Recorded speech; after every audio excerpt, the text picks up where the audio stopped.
Assalamualaikum warahmatullahi wabarakatuh. Halo semuanya, selamat datang di channel TKJ Bisa. Nah, pada kali ini saya akan melanjutkan pembahasan mengenai MTCNA. Nah, sekarang saya akan membahas tentang about router OS dan juga router board.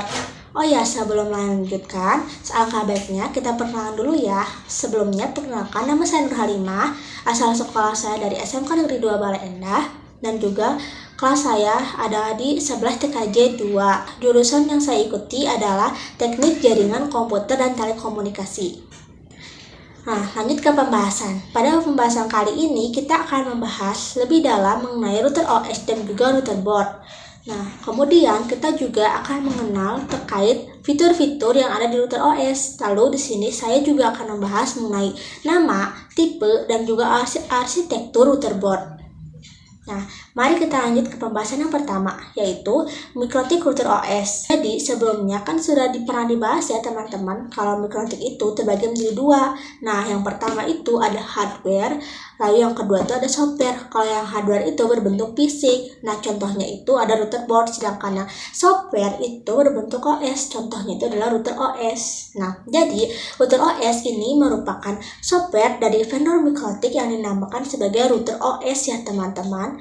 Router OS juga merupakan sistem operasi yang digunakan oleh perangkat mikrotik router board. Nah, router OS juga dapat diinstal di PC sebagai virtual machine.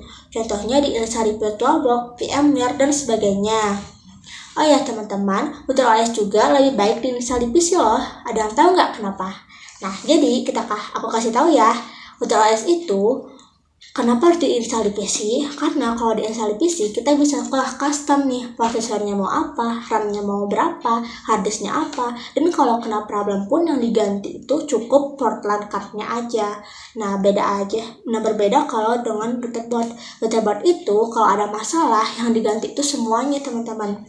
Bahkan kalau dalam segi fitur itu lebih bagus kita install router OS itu di dalam PC ataupun server, tapi itu juga tergantung balik ke penggunanya masing-masing. Saya akan menunjukkan tentang jenis mikrotik router OS itu ada banyak loh teman-teman.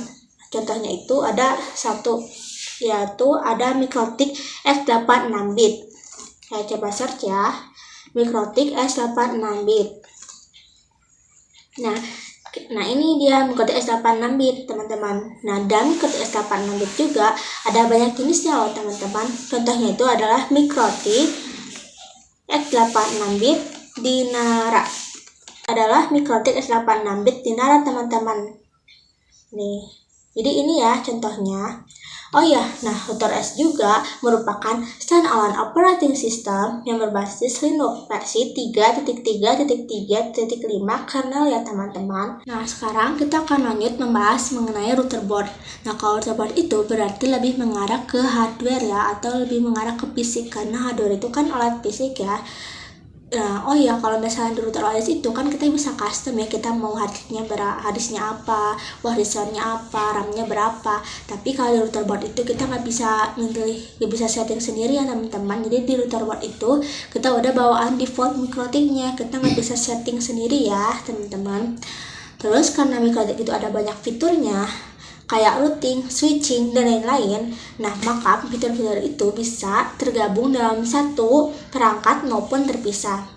Selanjutnya, router board itu dibuat untuk menjalankan sistem operasi router OS. Jadi, sistem operasi router board itu adalah router OS ya teman-teman. Segala fitur di router board juga bisa terdapat pada satu perangkat ataupun dapat diperuntukkan khusus sesuai kategorinya. Tersedia mulai dari low end sampai dengan high end. Selanjutnya, mari kita bahas mengenai router OS fitur.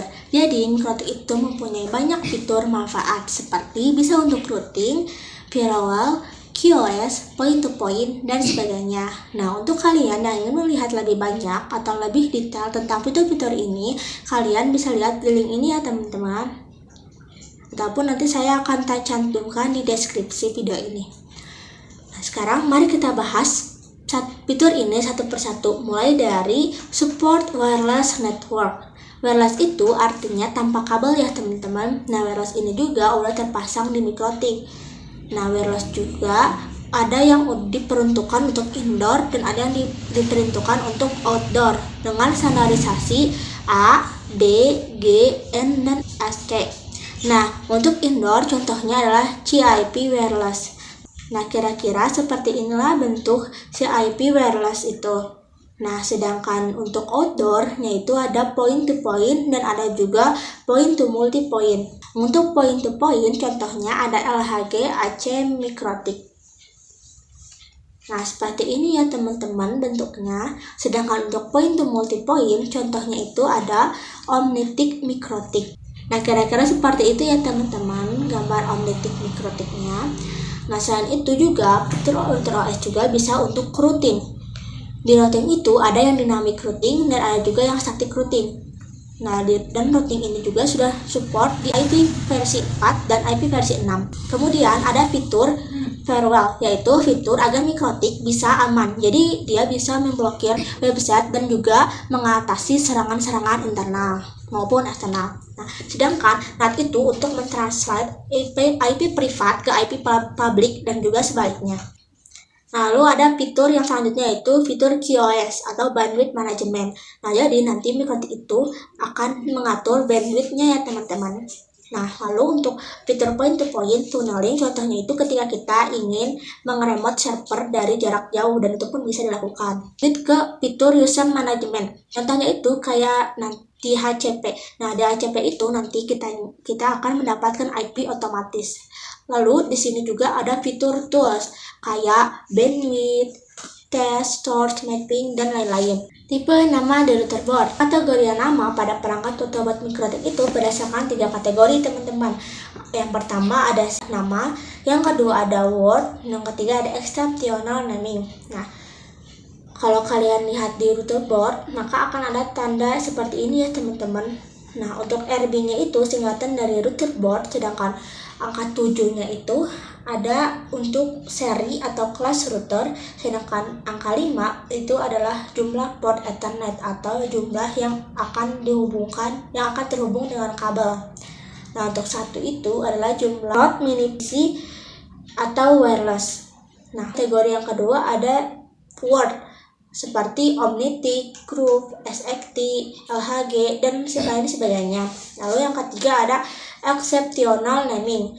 Artinya, nama disederhanakan dan disesuaikan dengan tahun pengembangan dan biasanya Ethernet-nya lebih dari 9 port. Contohnya itu ada RB 600, 800, 1100, 1200, dan sebagainya. Nah, sekarang kita akan membahas tentang router board tipe. Nah, biasanya di suatu router board itu pasti akan tersimpan kode-kode yang ada di belakangnya ya. Nah, contohnya itu di sini ada RB. RB itu pasti artinya router board. Sedangkan 9 artinya itu 900 series. Sedangkan 5 itu artinya Ethernet. Sedangkan 2 itu artinya wireless. UI artinya fitur board, sedangkan 5AC2ND itu artinya fitur wireless, dan TC artinya jenis casing. Nah, di samping itu juga ada kode lain yang ada pada router board.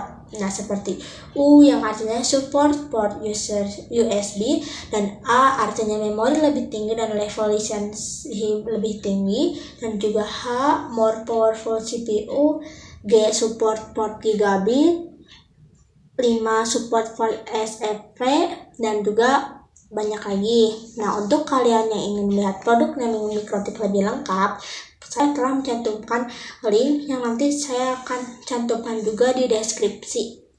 Jadi buat kalian yang pengen lihat produk naming Mikrotik lebih lengkap, kalian bisa klik link tersebut. Oke? Sekarang kita lanjut ke pembahasan yang terakhir, yaitu tentang arsitektur router board. Nah, jadi arsitektur router board itu dibedakan berdasarkan jenis dan kinerja prosesor. Lalu software atau OS untuk setiap arsitektur juga berbeda. Contohnya ada SNIPS, TILE, PPC, MIPS BE, ARM, x86, MIPS SLE, dan lain sebagainya. Nah, contoh misalnya kalian mempunyai router board yang namanya itu hub light. Nah, berarti itu tuh termasuk ke dalam arsitektur SMIPS. Oke. Nah, buat kalian yang pengen melihat arsitektur Mikrotik lebih lengkap, dapat dilihat di link berikut ini ya, yang nanti akan saya cantumkan juga di dalam deskripsi. Cukup sekian video yang dapat saya sampaikan. Sampai jumpa di pembahasan selanjutnya. Mohon maaf apabila ada perkataan maupun perbuatan yang kurang karena saya masih dalam tahap belajar. Wassalamualaikum warahmatullahi wabarakatuh.